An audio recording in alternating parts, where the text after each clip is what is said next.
ஓம் சாந்தி. எல்லோரும் குஷியாக இருக்கிறீங்களா? 15/12/2025 சக்கர முரளி பாப்தாதா சொல்கிறாங்க, இனிமையான குழந்தைகளே, இப்போ நீங்கள் ஆன்மீக தந்தை மூலமாக ஆன்மீக பயிற்சி கற்றுக்கிறீங்க. இந்த பயிற்சியின் மூலமாக தான் நீங்கள் முக்தி தாமத்துக்கும் சுகதாமத்துக்கும் போவீங்க. ஸோ மெயினாக முக்தி தாமத்துக்கு போகிறதுக்கான பயிற்சி. அதனால தான் இது எல்லாருக்குமான பயிற்சின்னு பாபா சொல்கிறார். கேள்வி: ஏன்னா எல்லா மதத்தினருமே முக்தி தாமம் போய் தான் ஆகணும். பாபா குழந்தைங்களுக்கு முயற்சி பண்ண வச்சுக்கிட்டே தான் இருக்கிறார். இருந்தாலும் குழந்தைங்க ஒரு விஷயத்தில் ரொம்ப கவனமாக இருக்கணும், ரொம்ப எச்சரிக்கையாக இருக்கணும். என்னென்னா, இந்த பழைய உலகத்துக்கு கண்டிப்பாக தீ வைக்க போகிறாங்க, அதில் டவுட்டே கிடையாது, அழிய போகுது. அதுக்கு முன்னாடி நாம் தயாராகிடணும்.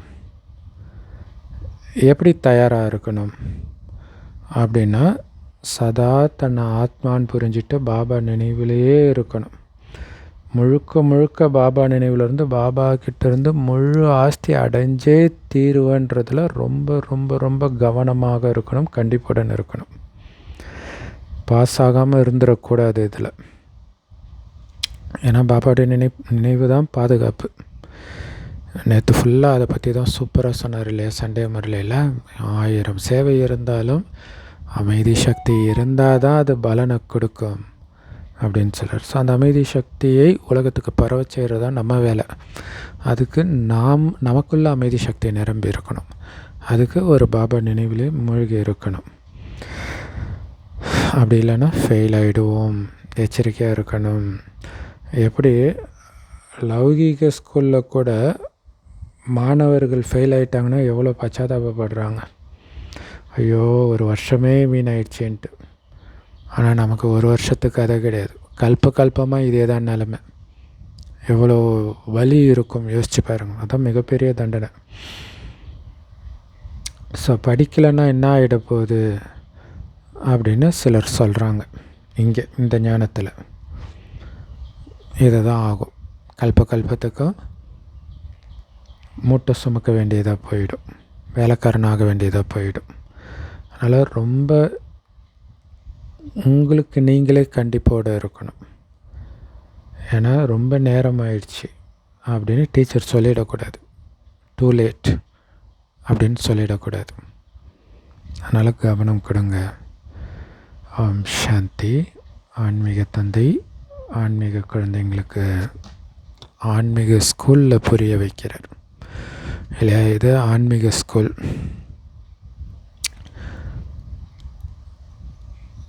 அல்லது குழந்தைங்களுக்கு பயிற்சி கற்றுக் கொடுக்குறாருன்னு சொல்லலாம். எப்படி அந்த லௌகீக ஸ்கூலில் கூட டீச்சர் வழி சொல்லி கொடுப்பாங்க அல்லது பயிற்சி பண்ண வைப்பாங்க, அந்த மாதிரி ஆன்மீக தந்தை கூட குழந்தைங்களை வழி நடத்துகிறார். என்ன வழி கொடுக்குறாரு? மன்மனாபவ. எப்படி அந்த ஆசிரியர்கள் அட்டென்ஷன் ப்ளீஸ் அப்படின்வாங்க குழந்தைங்க பேசிகிட்டு இருந்தால், அதே மாதிரி பாபா கூட சொல்கிற அட்டென்ஷன் தான் மன்மனாபவ, என் ஒருவனின் நினைவில் மூழ்குங்க அப்படின்ட்டு திரும்ப திரும்ப நம்மளுடைய கவனத்தை ஈர்த்துட்டு இருக்கிறார். ஸோ பாபாவை நினைக்கிறதன் மூலமாக தான் உங்கள் மேலே நீங்களே கருணை காட்டிக்கிறீங்க. பாபா சொல்கிற, குழந்தைகளே என்னை மட்டும் நினைவு செய்யுங்க, அசிரேரி ஆகிடுங்க. எல்லாத்தையும் மறந்து நான் ஒரு ஜோதி, என்னுடைய அப்பா ஒரு ஜோதி. ஜோதியோட ஜோதி ஐக்கியமாகிறதுன்றது நினைவுனால் ஐக்கியமாகிறது. ஸோ இந்த ஆன்மீக பயிற்சியை தான் பாபா சொல்லிக் கொடுக்குறார் குழந்தைங்களுக்கு. இதுதான் உயர்ந்த ஞானம். அதை கற்றுக் கொடுக்குற உயர்ந்த பரம ஆசிரியராக அவர் இருக்கிறார். நீங்களும் துணை ஆசிரியர்கள் இல்லையா? அவர் சொல்லிக் கொடுக்குறத மற்றவங்களுக்கு நாம் சொல்லிக் கொடுக்குறோம். நீங்களும் எல்லோருக்கும் உங்களை ஆத்மானு புரிஞ்சுக்கோங்க, பாபாவை நினைவு செய்யுங்க, ஆத்மா அபிமானி ஆகுங்கன்னு தான் சொல்கிறீங்க. இதுதான் மன்மனாபாவோடைய அர்த்தமே இல்லையா? ஆத்மான்னு புரிஞ்சு பாபாவை நினைக்கணும். ஸோ குழந்தைங்களுடைய நன்மைக்காக தான் பாபா இந்த டைரெக்ஷன் கொடுக்குறார். அவர் யார்கிட்டையும் இந்த ஞானத்தை கற்றுக்கலை. மற்ற ஆசிரியர்கள் எல்லோரும் மற்றவங்கக்கிட்ட கற்றுக்கிட்டு பிறகு அடுத்தவங்களுக்கு சொல்லி கொடுக்குறாங்க இல்லையா? உங்களுடைய குரு யாருன்னு கேட்பாங்க இல்லையா? எந்த குருமாராக இருந்தாலும் அவருக்கு ஒரு குரு இருப்பார். ஆனால் நம்ம பாபாவுக்கு குரு கிடையாது, அப்பா கிடையாது, டீச்சர் கிடையாது. இவர் எந்த ஸ்கூல்லையும் படித்து இந்த ஞானத்தை கற்றுக்கலை, கற்றுக் கொடுக்க மட்டுமே செய்கிறார். அதனால தான் அவர் சுயம்புன்னு சொல்கிறது. ஆனால் பக்தி மார்க்கத்தில் சுயம்பா அங்கே ஒரு லிங்கம் வந்துச்சு, முருகன் சிலை வந்துடுச்சு அப்படி சொல்லிட்டாங்க. இதோடைய உண்மையான அர்த்தம் என்னென்னா, இந்த ஞானம் தானாகவே அவருக்குள்ளே இருக்குது, எங்கேயும் போய் கற்றுக்கலை அப்படிங்கிறது தான் அர்த்தம். ஸோ அவங்க தேகதாரி ஆசிரியர்கள் தேகதாரிகளுக்கு ஞானம் கொடுக்குறாங்க. ஆனால் பாபாவுக்கு தனக்குன்னு உடம்பு கிடையாது.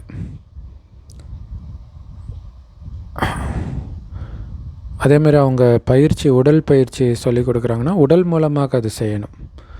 ஆனால் பாபாவுக்கு உடம்பு கிடையாது, பாபா கொடுக்குற ஞானமும் உடம்புக்கு கிடையாது. இந்த பயிற்சிக்கு உடம்பு தேவை கிடையாது இல்லையா? ஆத்மா பாபாவை நினைக்கிது, புத்தியினால் பாபாவை நினைக்கணும், அவ்வளோதான். நான் பயிற்சி கொடுக்குறேன், டைரெக்ஷன் கொடுக்குறேன். ஏன்னா பாபா கிட்ட இந்த பயிற்சி கற்றுக் கொடுக்குற நடிப்பு நாடகப்படி நிரம்பி இருக்குது. அதேமாரி இந்த சேவையும் நிரம்பி இருக்குது. பாபா இந்த பயிற்சி கற்றுக் கொடுக்கறதுக்கு தான் வரார், ஆத்ம அபிமானி ஆக்கிறதுக்கு வரார். நீங்கள் தம பிரதானத்துலேருந்து சதோ பிரதானம் ஆகணும். இது ரொம்ப ரொம்ப ஈஸியும் கூட இல்லையா? ஜஸ்ட்டு கவனம் மட்டும் கொடுக்கணும். நான் சதோ பிரதானம் ஆகணும், அதுக்கு பாபா நினைவிலே இருக்கணும், ஆத்ம உணர்விலே இருக்கணுன்றதில் கவனம் கொடுக்கணும், அவ்வளோதான். புத்தியில் ஏணிப்படியுடைய ஞானம் இருக்குது. எப்படி 84 பிறவி சக்கரத்தை சுற்றி கீழே இறங்கி வந்தோம் அப்படிங்கிற ஞானம் அந்த ஏணிப்படி சித்திரத்தில் இருக்குது. இப்போ எல்லோரும் திரும்பி போகணும், அந்த முதல் பிறவியை நோக்கி போகணும், அதுக்கு முயற்சி பண்ணி தூய்மையாகணும். இப்படி வேறு யாருமே தங்களுடைய சிஷ்யர்கள்கிட்டயோ மாணவர்கள்கிட்டயோ நாம் இப்போ திரும்பி போகணும் அப்படின்னு பாபாவை தவிர யாரும் சொல்ல முடியாது. ஹே ஆன்மீக குழந்தைகளே, இப்போ திரும்பி போகணும் அப்படின்னு யாரும் சொல்ல முடியாது. ஆன்மீக தந்தையை தவிர வேறு யாரும் இதை புரிய வைக்கவும் முடியாது. ஸோ இப்போ குழந்தைங்களும் புரிஞ்சுக்கிறோம், நம்மளை திரும்பி அழைச்சிட்டு போகிறதுக்கு தான் பாபா வந்திருக்கிறாரு, நம்ம போகிறதுக்கு தயாராகணும் அப்படின்ட்டு. இந்த உலகமே இப்போ தமோ பிரதானமாக இருக்குது. ஆனால் ஒரு காலத்தில் நாம் சதோபிரதான உலகத்துக்கு எஜமானராக இருந்தோம். சதோபிரதானமாக இந்த உலகம் இருந்தது ஒரு காலத்தில். பிறகு 84 பிறவி சக்கரத்தை சுற்றி சுற்றி நாமளும் தமோ பிரதானமாயிட்டோம், உலகமும் தமோ பிரதானமாக ஆயிடுச்சு. கடைசியில் தமோ பிரதான உலகத்துக்கு எஜமானராக ஆகிட்டோம். சதோ பிரதான உலகத்துக்கு எஜமானராக இருந்த நாம் கீழான தமோ பிரதான உலகத்துக்கு எஜமானராகி இருக்கிறோம். இங்கே துக்கமே துக்கம்தான். பாபாவை துக்கத்தை நீக்கி சுகத்தை வழங்குகிற வள்ளல் தானே சொல்கிறாங்க. ஸோ எப்படி சுகத்தை கொடுப்பார்? தமோ பிரதானத்திலேருந்து சதோ பிரதானமாக மாற்றுறதன் மூலமாக சுகத்தை கொடுக்குறார். நாம் சதோ பிரதானமாக மாறிட்டோம் அப்படின்னா இப்போவே நமக்கு துக்கம் அனுபவமாகாது. துக்கமே இல்லாத சுகம் நிரம்பிய உலகத்துக்கும் நாம் போயிடுவோம். நாம் நிறைய சுகத்தை அனுபவம் செஞ்சுருக்கிறோன்னு நமக்கு இப்போ தெரியும். ஆனால் இப்போ ஞாபகம் இல்லை எப்படி ராஜ்யம் செஞ்சோம்ட்டு. ஆனால் இந்த லக்ஷ்மி நாராயணன் ஆகிறது தான் நம்மளுடைய குறிக்கோள். அவர்களுடைய ராஜ்யத்தை தான் மலர்களின் பூந்தோட்டம் அப்படின்னு சொல்லப்படுது. அதற்காகத்தான் நாம் இப்போ முள்ளிருந்து மலராகிட்டு இருக்கிறோம். அதாவது அசுரகுணத்திலேருந்து தெய்வீக குணங்கள் நிரம்பியவர்களாக மாறிட்டு இருக்கிறோம். ஸோ அதனால் இதெல்லாம் எப்படி நம்புறதுன்னு நாம் கேட்க மாட்டோம் இல்லையா. பேசுகிறது கடவுள்னு தெரிஞ்சிட்டாலே அதுக்கப்புறம் எந்த சந்தேகமும் வராது. சந்தேகம் இருந்துச்சுன்னா உங்களை நீங்களே அழிச்சிக்கிறீங்கன்னு அர்த்தம். ஸோ அந்த அழிக்கிற வேலையை தான் சங்கர் பார்ட்டி பண்ணுறாங்க. அவங்களுடைய மெயின் எய்மே சந்தேக புத்தியை வர வைக்கிறது தான். ஸ்கூலில் இருந்து வெளியேறிட்டிங்கன்னா படிப்பு நின்றுடும். யாருக்கு நஷ்டம்? பதவியும் இல்லாமல் போயிடும். ஏன்னா இங்கே சந்தேகம் வந்துச்சுன்னா நீங்கள் எங்கே இதை ஃபாலோ பண்ண போகிறீங்க? ஸோ அதிக நஷ்டம் ஏற்பட்டுடும். பிரஜையிலும் ரொம்ப கம்மியான பதவி தான் அடைவீங்க. இங்கே முக்கியமான விஷயமே சதோ பிரதானமாக ஆகணும், பூஜிக்கத்தக்க தேவதை ஆகணும். இதை தான் இங்கே முக்கியமான விஷயமே. இப்போ நீங்கள் தேவதை ஆகலை தானே இல்லையா? இப்பயே தேவதை ஆயிட்டிங்களா என்ன? ஸோ அப்போ தேவதை ஆகிறது தான் லட்சியம். இப்போ பிராமணர்கள் தேவதை ஆகணும்னு புரிஞ்சுக்கிறோம். பிராமணர்கள் தான் பாபா கிட்ட இருந்து தேவதை ஆகிறதுக்கான பயிற்சி எடுக்கிறோம். அதனால் உள்ளுக்குள்ளே குஷியும் ஏற்படுது. இந்த படிப்பு நல்லா இருக்குது இல்லையா, பகவானுடைய மகா வாக்கியம்.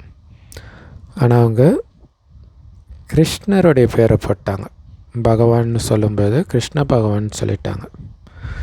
ஆனால் கிருஷ்ணர் ஒன்றும் இந்த பயிற்சியை கற்றுக் கொடுக்கல, சிவபாபா தான் கற்றுக் கொடுக்குறாரு. கிருஷ்ணருடைய ஆத்மா பல ஜென்மம் எடுத்தது, பல பேர் ரூபத்தில் வந்து இப்போ தமோ பிரதானமாக அது இருக்குது. அந்த கிருஷ்ணருடைய ஆத்மாவுக்கும் சிவபாபா தான் இந்த ஞானத்தை கொடுத்து சதோ பிரதானமாக மறுபடியும் மாற்றுறார். மற்றபடி சிவபாபா யாருக்கிட்டையும் இந்த ஞானத்தை கற்றுக்கிறது கிடையாது. மற்ற எல்லா ஆசிரியர்களும் வேறு யார்கிட்டேயோ தான் கண்டிப்பாக கற்றுக்குவாங்க.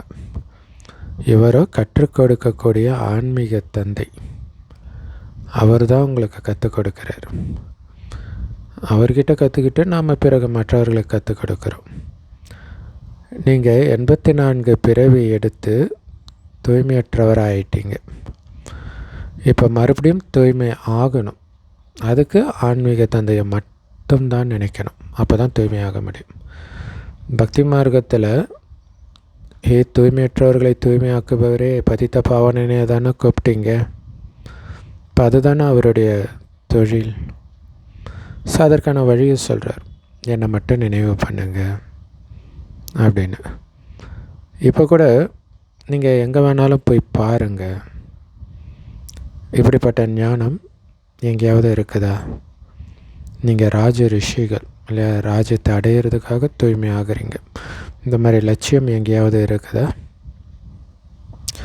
உங்களுக்கு எந்த பந்தனமும் கிடையாது. பாபா இங்கே போகக்கூடாது அங்கே போகக்கூடாது சொல்லலை. அவங்க சத்சங்கத்தில் போய் பாருங்கள், இந்த ஞானம் எங்கேயாவது இருக்குதா?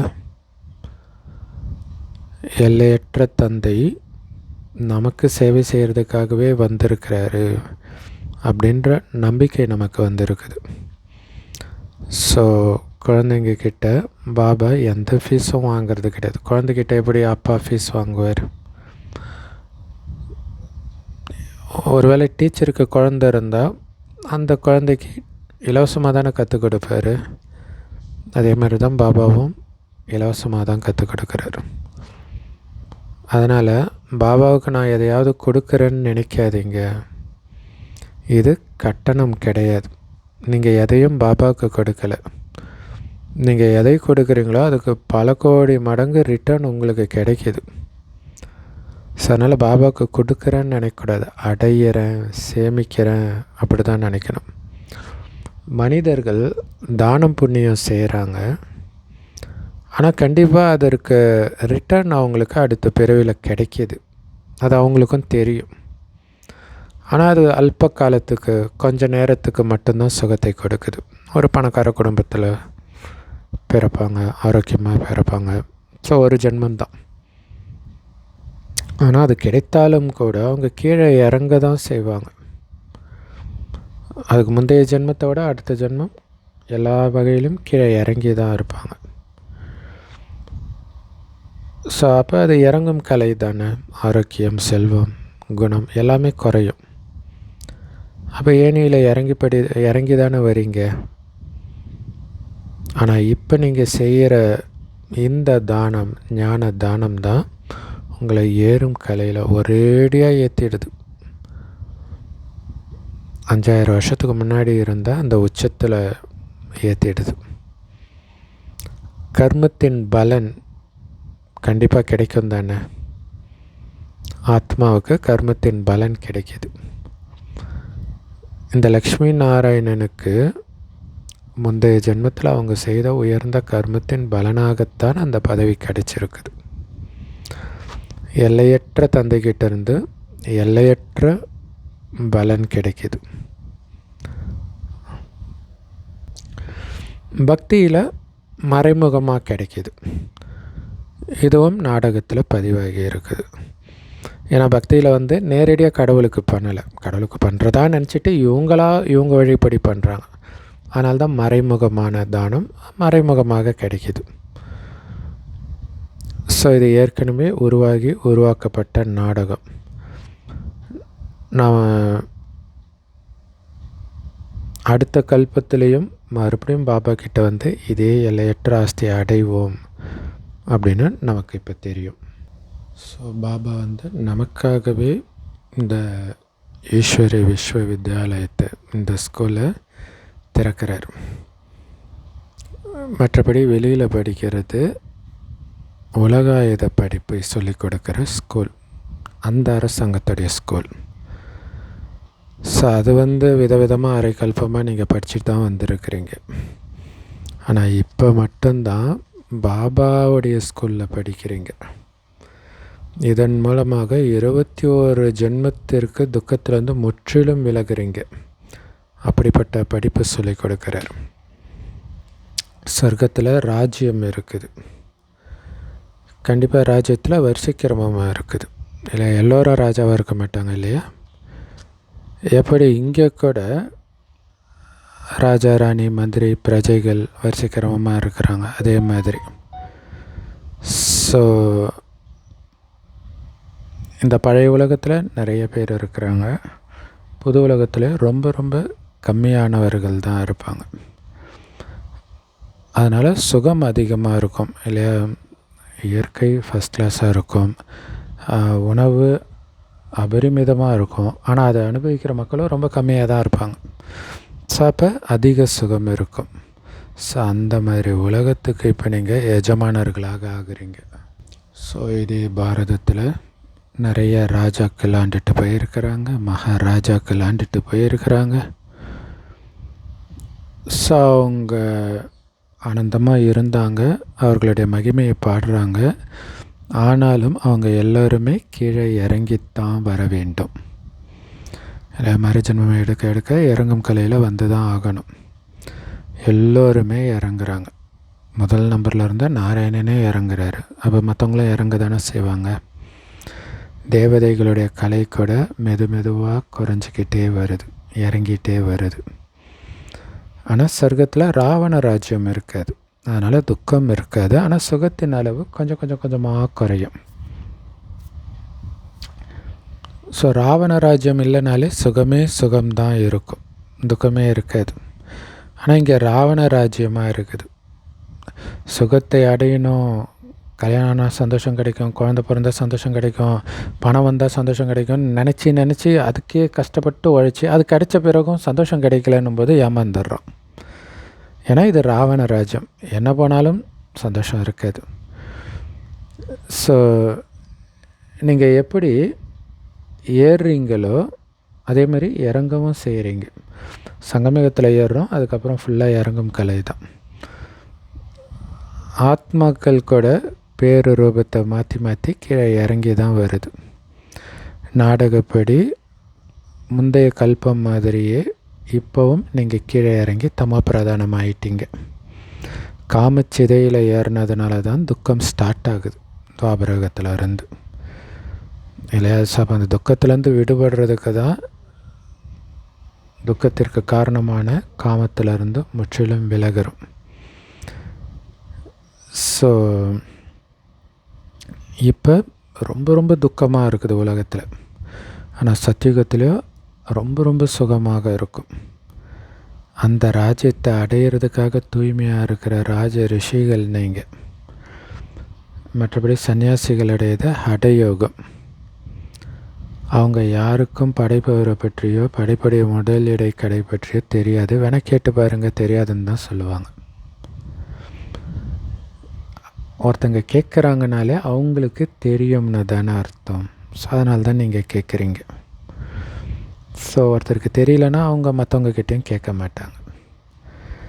ரிஷிகள், முனிவர்கள் இவங்க யாருமே முக்காலத்தை உணர்ந்தவர்கள் கிடையாது அப்படின்னு உங்களுக்கு தெரியும். பாபா நம்மளை திரிகாலதரிசிகளாக, அதாவது முக்காலத்தை உணர்ந்தவர்களாக ஆக்கிட்டு இருக்கிறார். இந்த பிரம்மா பாபா உலகத்துக்கே எஜமானராக இருந்தார் சத்தியுகத்தில். ஆனால் அந்த நேரம் இவருக்கு ஞானம் கிடையாது. அதுக்கு முந்தைய ஜென்மத்தில் சங்கமிகத்தில் எடுத்த ஞானத்தின் பலனாக உலகத்துக்கு எஜமானராக ஆனார். ஸோ இந்த பிறவியில் கூட 60 வயசு வரைக்குமே பிரம்ம பாபாவுக்கு இந்த ஞானம் கிடையாது. 60 வயது கழித்து சிவபாபா ஒரு உடம்பில் பிரவேசமான பிறகு தான் கொஞ்சம் கொஞ்சமாக இந்த ஞானத்தை சிவபாபா பிரம்மா பாபாவுக்கு சொல்லிக்கிட்டே இருக்கிறார். எல்லாருமே கேட்குறோம். ஸோ கேட்குறவங்கெல்லாம் நிச்சய புத்தியுடையவர்களாக கொஞ்சம் பேர் ஆகிறோம். அப்படி ஆகிறவங்களும் கூட மாயினால் விழுந்துடுறாங்க. நிறைய பேரை விழ வச்சிடுது மாயா. ஸோ எத்தனை பேர் விழுந்தாங்கன்னு பேர் கூட சொல்ல முடியாது, அத்தனை பேர் விழுந்துருக்கிறாங்க. அது மட்டும் இல்லை, பேர் சொன்னால் நம்பிக்கை இழந்துடுவாங்க. அப்படின்னா என்ன அர்த்தம்? பாபா குழந்தையாகவே இருக்கிறாங்க, ஆனால் மாயாக்கிட்ட விழுந்துக்கிட்டே இருக்கிறாங்க. ஸோ எல்லோரும் முன்னாடியும் பாபா பேர் சொல்லிவிட்டு அவங்களுக்கு அசிங்கமாகிடும் இல்லையா? அதனால் பாபா பேர் சொல்கிறது கிடையாது. இது ரொம்ப முக்கியமான விஷயம் இல்லையா? பாபா பாருங்கள், யாருக்குமே துக்கம் கொடுக்கறது கிடையாது. சங்கர் பாட்டில் இவங்க இது பண்ணாங்க அது பண்ணாங்கன்னு கடவுளே சொல்கிறாருன்றாங்க. அதிலே தெரியல அது கடவுள் இல்லைன்ட்டு. ஸோ அப்படி ஒரு பார்ட் அங்கே ஃபுல்லாகவே நிந்தனை பண்ணுற விஷயந்தான் பண்ணிகிட்டு இருப்பாங்க. ஆனால் பாபா யாருடைய பேரே சொல்கிறதில்ல. காரணம், கஷ்டப்படுவாங்க. ஏன்னா பாபா நம்மையே யாருக்கும் துக்கம் கொடுக்காதீங்கன்றார். அப்படி இருக்கும்போது அவர் துக்கம் கொடுப்பாரா? ஆனால் பாபாவுக்கு எல்லா செய்தியும் வருது, யாரெல்லாம் மாயக்கிட்ட விழறாங்கன்ட்டு. ஸோ கெட்ட சகவாசம் ஏற்பட்டுடுது. புதுசாக கல்யாணம் ஆனவங்களுடைய தொடர்பில் இருக்கிறாங்க அப்படின்னா இவங்களுக்கும் கல்யாணம் பண்ணணுன்னு ஆசை வந்துடுது. எங்களால் கல்யாணம் பண்ணிக்காமலாம் இருக்க முடியாதுன்னு சொல்கிறாங்க. நல்லது.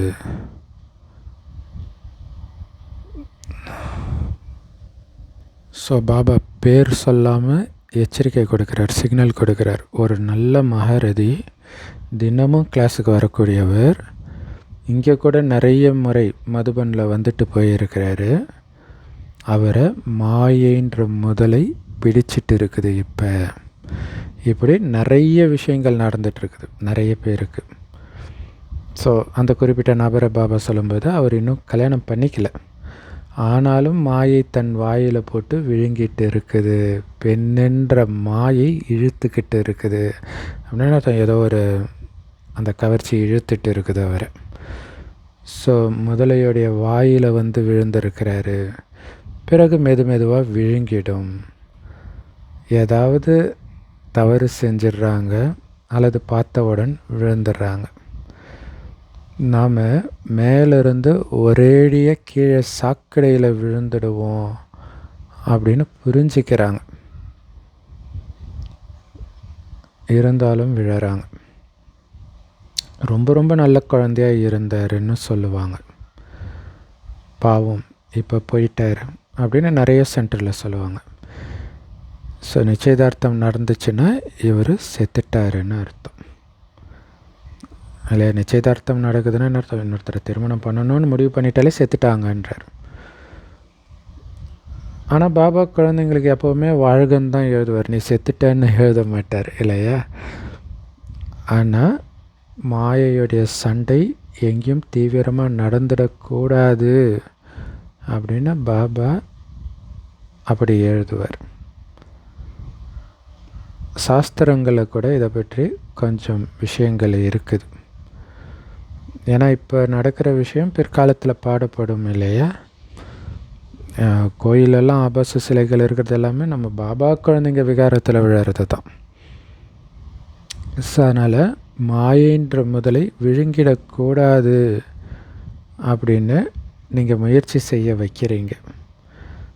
ஆனாலும் மாயை விதவிதமாக பிடிக்குது.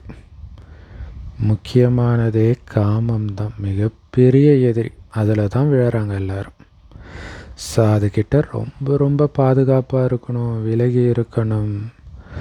ஏன்னா இது தூய்மையற்ற உலகம் இல்லையா. எச்சரிக்கையாக இருக்கணும். எப்படி தூய்மையற்ற உலகம் இப்போ தூய்மையாக மாறிட்டு இருக்குதுன்றதை நம்ம பார்க்குறோம், மாற்றிட்டு இருக்கிறோம். இதில் குழம்புறதுக்கான விஷயம் எதுவும் இல்லையே. உங்களை ஆத்மான்னு மட்டும் புரிஞ்சு பாபாவை நினைவு செஞ்சால் போதும், எல்லா துக்கத்திலிருந்தும் விலகிடுவீங்க. இதில் மட்டும் கவனம் கொடுக்கணும். பாபா தான் தூய்மையற்றவர்களை தூய்மையாக்குபவர் இல்லையா. இதுதான் யோக பலம். பாரதத்துடைய மிக பழமையான ராஜயோகம்தான் புகழ்பெற்றது. அதை தான் பாபா சொல்லிக் கொடுக்குறார். கிறிஸ்து வர்றதுக்கு 3000 வருஷத்துக்கு முன்னாடி சொர்க்கம் இருந்ததுன்னு கிறிஸ்தவர்களும் புரிஞ்சுக்கிறாங்க. அப்படின்னா கண்டிப்பாக அந்த நேரம் வேறு எந்த தர்மமும் இருந்திருக்காது தானே. எவ்வளோ ஈஸியான விஷயம். இருந்தாலும் புரிஞ்சிக்க மாட்டுறாங்க இல்லையா. சொர்க்கம் இருந்தால் அப்போ மற்ற மதங்கள் அங்கே இருந்திருக்காது. ஸோ அந்த ராஜ்யத்தை மறுபடியும் ஸ்தாபனை பண்ணுறதுக்காகத்தான் பாபா வந்திருக்கிறார் அப்படின்னு நம்ம புரிஞ்சுக்கிறோம். 5000 வருஷத்துக்கு முன்னாடி கூட இதே மாதிரி சிவபாபா வந்து இதே மாதிரி ஆதிசநாதன தேவி தேவதா தர்மத்தை ஸ்தாபனை பண்ணார். இப்போ கொடுக்குற மாதிரி கண்டிப்பாக இதே ஞானத்தை தான் கொடுத்தார். நான் கல்பமாக சங்கமயுகத்தில் சாதாரண உடலில் வந்து இந்த ராஜயோகத்தை கற்றுக் கொடுக்குறேன் அப்படின்னு சுயம் பாபாவே சொல்கிறார். நீங்கள் ராஜ ரிஷிகள் ஆகிறீங்க. இதுக்கு முன்னாடி நீங்கள் ராஜ ரிஷிகளாக இல்லை. பாபா வந்ததுலேருந்து தான் பாபா கூடவே இருக்கிறீங்க. பாபா கிட்ட படிக்கவும் செய்கிறீங்க, சேவையும் செய்கிறீங்க. ஸ்தூல சேவையும் செய்கிறீங்க, சூக்ஷ்ம சேவையும் செய்கிறீங்க. இல்லை, ஸ்தூல சேவை பாபாவுடைய ஞானத்தை மற்றவங்களுக்கு கொடுக்கறது. சூட்சும சேவை பாபாவை நினைவு செய்து தூய்மையின் அதிர்வலைகளை, அமைதியின் அதிர்வலைகளை உலகம் முழுவதும் பரவ செய்கிறது. பக்தி மார்க்கத்தில் கூட சேவை செய்கிறாங்க. ஆனால் வீடு வாசலையும் பார்த்துக்கிறாங்க இல்லையா. அதே மாதிரி தான் இங்கே ஞான மார்க்கத்துலேயும் நீங்கள் சேவை செஞ்சுட்டு வீட்டு வாசலையும் பார்த்துக்கிறீங்க. ஆனால் பக்தி முடிஞ்சிடுச்சு, ஞானம் ஆரம்பமாயிடுச்சு. ஞானத்தின் மூலமாக சத்கதி கொடுக்கறதுக்காகத்தான் நான் வந்திருக்கிறேன். நம்மளை பாபா தூய்மையாக்கிட்டு இருக்கிறாரு அப்படின்னு உங்களுக்கு தெரியுது. நாடகத்தின்படி உங்களுக்கு வழி சொல்லத்தான் நான் வந்திருக்கிறேன், தூய்மை ஆகிறதுக்கான வழி சொல்ல. டீச்சராகி நமக்கு சொல்லிக் கொடுக்கிறார். நம்முடைய லட்சியம் லக்ஷ்மி நாராயணன் ஆகிறது. ஸோ அந்த உயர்ந்த லட்சியத்தை அடையிறதுக்கான உயர்ந்ததிலும் உயர்ந்த படிப்பு இது. முந்தைய கல்பத்தில் நான் எதை புரிய வச்சேனோ, எப்படி புரிய வச்சேனோ அதையே அப்படியே மீண்டும் புரிய வச்சிட்டு இருக்கிறேன். நாடகத்தின்படி டிக் டிக் டிக் டிக்னு நேரம் போய்கிட்டே இருக்குது. வினாடிக்கு வினாடி எதெல்லாம் நடந்து முடிஞ்சதோ அது மறுபடியும் 5000 வருஷம் கழித்து அப்படியே திரும்ப நடக்கும். நாட்கள் கடந்து கொண்டே இருக்குது. ஆனால் இந்த சிந்தனை யாருடைய புத்தியிலும் இல்லை இல்லையா. இந்த சக்கரம் முடிவை நோக்கி போகுது, அடுத்தது சத்தியுகம் வரப்போகுது, அதுக்கு நம்ம முயற்சி பண்ணணும் அப்படின்னு யாருமே யோசிக்கிறதில்ல. சத்தியுகம், திரேதாயுகம், துவாபரயுகம், கலியுகம் முடிஞ்சிடுச்சு. பிறகு மீண்டும் சத்தியுகம் வரும். ஏன்னா எது கடந்த காலமாக இருந்ததோ அது மீண்டும் எதிர்காலத்தில் வரும். ஏன்னா இப்போ கடந்து போனது முந்தைய கல்பத்தில் இதே நேரத்தில் கடந்து போனதே தான் இல்லையா, அதே விஷயந்தான் நடந்திருக்கும். ஸோ அதனால் இன்னும் கொஞ்ச நாள் தான் இருக்குது இந்த பழைய உலகத்தில். ஆனால் மனிதர்கள் கல்பத்தின் ஆயுள் லட்சக்கணக்கான வருடங்கள்னு சொல்லிட்டாங்க. ஸோ ஆனால் உண்மையிலே அப்படி கிடையாது. 5000 வருஷம்தான். அந்த 5000 வருட கணக்குப்படி பார்த்திங்கன்னா இன்னும் சில மணி நேரங்களே இருக்கிற கணக்கு தான் இல்லையா. ஒரு நாள் கடிகாரத்தை நீங்கள் எடுத்துக்கிட்டிங்கன்னா ஒரு 5 நிமிஷம் மாதிரி தான் சங்கமயுகம். ஸோ அதுவே ஆல்மோஸ்ட் முடிய போகுது இல்லையா. இன்னும் கொஞ்சம் நேரம்தான் இருக்குதுன்னு சொல்கிறீங்க. இதுவும் நாடகத்தில் பதிவாகி இருக்குது. எப்போ உலகத்துக்கு தீப்பிடிக்குதோ அப்போ தான் அவங்க விழிப்பாங்க. அது வரைக்கும் அதை பற்றி அவங்க யோசிக்க மாட்டாங்க. ஒரு முஸ்லீம் நாட்டில் நிலநடுக்கம் வந்தது, துர்க்கியில்னு நினைக்கிறேன். அப்போ ஒரு சகோதரர் அந்த இடிபாடுக்கு இடையில் சிக்கிட்டு வீடியோ போடுறார். ஒரு வேளை நான் உயிர் பிழைச்சேன்னா நான் இதெல்லாம் பண்ணணும்னு நினைக்கிறேன், இந்த தப்பில் இருந்தெல்லாம் வெளிவரணும்னு நினைக்கிறேன். ஏன்னா அந்த நேரம்தான் அவங்களுக்கு அதை பற்றி உணர்தலே வரும். அதான் பாபா சொல்கிறார், தீப்பிடிக்கும்போது தான் அவங்க ஏந்திரிப்பாங்க. ஆனால் அதுக்குள்ளே காலம் கடந்து போயிடும் இல்லையா. கண்கட்ட பிறகு சூரியன் உதயம் என்ன பிரயோஜனம்னுவாங்க இல்லையா, அந்த மாதிரி. ஸோ அதனால தான் பாபா முயற்சி செய்ய வச்சுக்கிட்டே இருக்கிறார். தயாராகி அமருங்கள் இல்லையா, எவர் ரெடியாக இருங்கன்றார். டீச்சர் டூ லேட்டுன்னு சொல்கிற மாதிரி வச்சுக்காதீங்க. ஏன்னா பாஸ் ஆகாமல் ஃபெயில் ஆகிறவங்க அதிகம் பச்சாதாபப்படுவாங்க. கடைசியில் நம்முடைய ஒரு வருஷம் வீணாயிடுச்சு அப்படின்னு புரிஞ்சுக்குவாங்க. படிக்கலை அப்படின்னா என்ன, படிக்கலைன்னா என்ன அப்படின்னு சிலர் கேட்குறாங்க. ஆனால் குழந்தைங்க அப்படி அலட்சியமாக இருக்கக்கூடாது. ஏன்னா அந்த மாதிரி நிறைய பேர் இருக்கிறாங்க. அதெல்லாம் ஒன்றும் முரளி டெய்லியும் படிக்கணும்லாம் அவசியம் கிடையாது அப்படின்னு சொல்லி நானே கேள்விப்பட்டிருக்கிறேன். ஆனால் குழந்தைங்க அப்படி இருக்கக்கூடாது. நாங்கள் பாபா கிட்டேருந்து முழு ஆஸ்தி அடைவோம் அப்படிங்கிறதுல உறுதியாக இருக்கணும் குழந்தைங்க. உங்களை ஆத்மானு புரிஞ்சு அப்பாவை நினைவு செய்யணும். இதில் ஏதாவது உங்களுக்கு கஷ்டமாக இருந்துச்சுன்னா பாபா கிட்ட கேளுங்க. ஸோ இங்கே முக்கியமான விஷயமே 5000 வருஷத்துக்கு முன்னாடி கூட என்னை மட்டும் நினைவு செய்யுங்கன்னு நான் சொல்லியிருந்தேன். அப்படி நினைவு செஞ்சு தான் லக்ஷ்மி நாராயணன் ஆனீங்க. இப்போ மீண்டும் அப்படி ஆக்கிறதுக்கு அதே ஞானத்தை நான் கொடுக்குறேன்.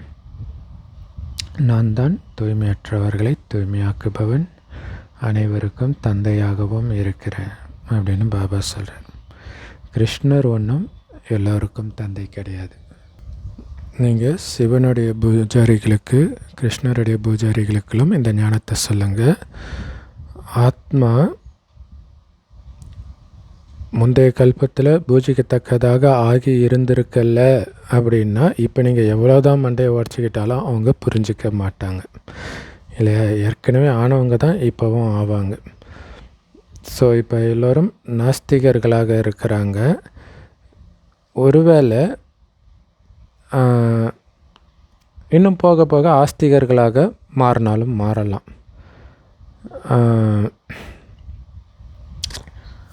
ஸோ அதாவது என்னென்னா, கல்யாணம் பண்ணிக்கிறாங்க, பிறகு ஞானத்தை கேட்டாலும் கேட்பாங்க. ஆனால் ஆஸ்தி ரொம்ப ரொம்ப குறைஞ்சிடும். ஏன்னா புத்தியில் வேற ஒருத்தருடைய நினைவு வந்துடுது இல்லையா. பிறகு புத்தியிலிருந்து மற்றவர்களுடைய நினைவை நீக்கிறது ரொம்ப ரொம்ப கஷ்டமாக இருக்கும். ஸோ முதல்ல மனைவியுடைய நினைவு வரும், பிறகு குழந்தைகளுடைய நினைவு வரும். குழந்தைகளை விட மனைவியின் நினைவு அதிகம் இழுக்கும். ஏன்னா நீண்ட கால நினைவு இல்லையா. குழந்தை அதுக்கு பிறகு தான் பிறக்குது. பிறகு நண்பர்கள், உறவினர்கள், மாமனார் வீட்டு நினைவு எல்லாம் வந்துடுது. முதல்ல மனைவி நீண்ட காலமாக துணையாக இருந்தாங்க. ஸோ அதனால் அந்த நினைவு அப்படியே இருக்கும். ஸோ அதை அழிக்கிறது அவ்வளோ ஈஸி கிடையாது. நாங்கள் தேவதைகளோடு நீண்ட காலம் இருந்தோம் அப்படின்னு நீங்கள் சொல்கிறீங்க. சிவபாபாவோடு நீண்ட காலமாக நமக்கு அன்பு இருக்குது அப்படின்னு சொல்கிறீங்க. அவர் 5000 வருஷத்துக்கு முன்னாடி கூட எங்களை தூய்மையாக்கினார், கல்பமாக வந்து எங்களை பாதுகாக்கிறார். அதனால தான் அவர் துக்கத்தினிக்கு சுகத்தை கொடுக்குற வள்ளல் அப்படின்னு சொல்கிறாங்க. ஸோ இதில் நீங்கள் ரொம்ப ரொம்ப தெளிவானவர்களாக ஆகணும். அப்படின்னு என்ன அர்த்தம்? புத்தி தெளிவாக இருக்கணும், வேறு யாருடைய நினைவும் இருக்கக்கூடாது. இந்த கண்கள் மூலமாக எதெல்லாம் பார்க்குறீங்களோ அது எல்லாமே அழிய போகுதுன்னு பாபா சொல்கிறார். ஸோ அப்போ அதை ஏன் நினைக்கணும்? பார்த்தும் பார்க்காம இருக்கணும், எதுவுமே மைண்டில் ரெக்கார்ட் பண்ணக்கூடாது. நீங்கள் இப்போ சங்கமயுகத்தில் இருக்கிறீங்க, விட்டால் டக்குன்னு சத்தியுகத்துக்கு போக போகிறோம், அதுதான் ஞாபகம் இருக்கணும். அந்த அமரலோகம் வரப்போகுது. சத்தியுகத்தை தான் அமரலோகன்றோம். அமரலோகம்னா மரணமற்ற உலகம்னு அர்த்தம். ஸோ அங்கே போகிறதுக்காக தான் நாம் இப்போ புருஷோத்தமர்களாக ஆகிறதுக்கு முயற்சி பண்ணிகிட்டு இருக்கிறோம். இது நன்மை விளைவிக்கும் புருஷோத்தம சங்கமயுகம். ஸோ இங்கே நமக்கு நாமே நன்மை செஞ்சுக்கணும் பாபாவை நினைக்கிறதன் மூலமாக.